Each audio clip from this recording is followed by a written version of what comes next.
中國同埋加拿大嘅外交關係，但凡呢一有咩事起上嚟嘅話，第一樣嘢外交部即時要將當年加拿大點樣助紂為虐夾孟晚舟呢單嘢咧澄清理順咗先。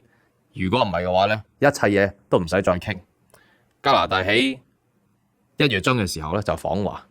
就同中國嘅關係打得非常之好，連發18條呢個網上呢個社群嘅推文，同中國簽訂咗好多協議，亦都有一個表示兩國交好嘅呢個雙方嘅聯合聲明。咁今日咧就除咗大家都知道嘅加拿大終於有電動車啦，我會再講多啲，我會再講多啲加拿大開始有電動車呢樣嘢嘅代表性有幾強，亦都中國開始入加拿大嘅油菜籽，而且咧就願意降低嘅嗰啲咁嘅准入嘅稅項啦。咁其實仲有好多嘢，概括金融領域、貿易領域同埋甚至一種能源嘅領域，加拿大首度將特別嘅核原料鈾235出口去中國，其代表性非常非常之強。現今呢個世界已經進入咗一個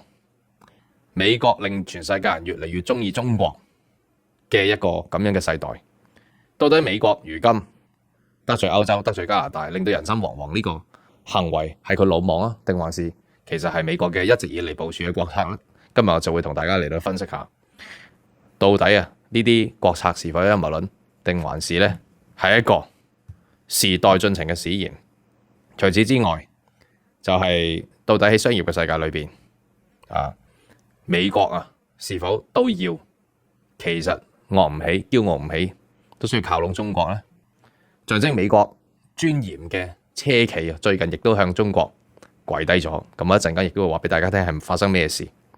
大家知道我成日咧就喺度提到世界進入咗九運。點解我成日提呢樣嘢咧？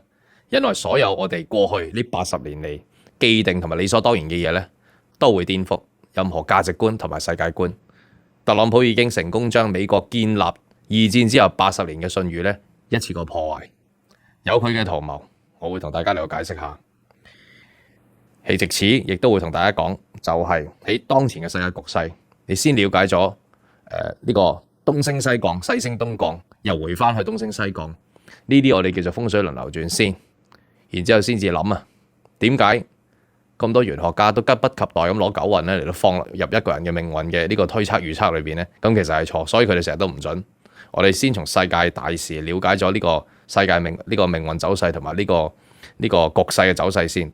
之後先至咧對應我哋自己。咁呢個其實我咁多集其實就係想帶出呢樣嘢。